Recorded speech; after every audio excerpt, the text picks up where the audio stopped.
করেছো? Hello guys, welcome back to our channel simple lifestyle Deepa's ব্লগে। আজকে আমার বর ফার্স্টে ইন্ট্রো দিয়ে দিয়েছে তোমাদের সকালবেলা। ও আজকে আমাকে স্বাদ খাওয়াচ্ছে। আজকে আমার সেকেন্ড টাইম আমার স্বাদ। ফার্স্ট টাইম আমার বেলায় হয়েছিল, কিন্তু ফার্স্ট টাইমের বেলাও আমাকে কেউ শ্বশুরবাড়ি থেকে খাওয়াতে পারেনি, আর এই বেলাও কেউ খাওয়াতে পারেনি। আর তখন ভিডিও করতাম না বলে শেয়ার করতে পারিনি। এখন ইউটিউবে সোশ্যাল মিডিয়াতে এসেছি বলে তোমাদের সঙ্গে শেয়ার করছি। আজকে আমার হাজব্যান্ড নিজের হাতে রান্না করেছে। দেখো, ভাত, এখানে শসা দিয়ে এখন সাজিয়েছে, বেগুন ভাজা, শাক ভাজা, কুমড়ো ভাজা, ঢ্যাঁড়স ভাজা, বটবটি বিনস ভাজা, আলু ভাজা, পটল ভাজা।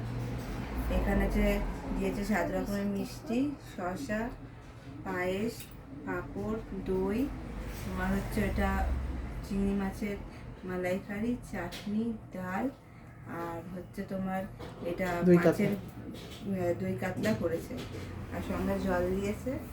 আর এটা এর মধ্যে 5 রকমের ফল, যেটা আমাদেরকে আশীর্বাদ করেছে যে আমাদের যে সন্তান আসতে যাচ্ছে সে যেন সুস্থ স্বাভাবিক হয়।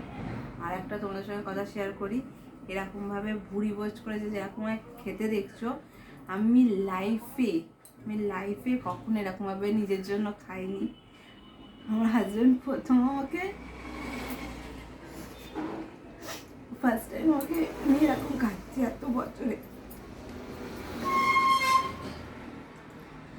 আমাকে আশীর্বাদ করে কখনো লাইফে কেউ করেনি।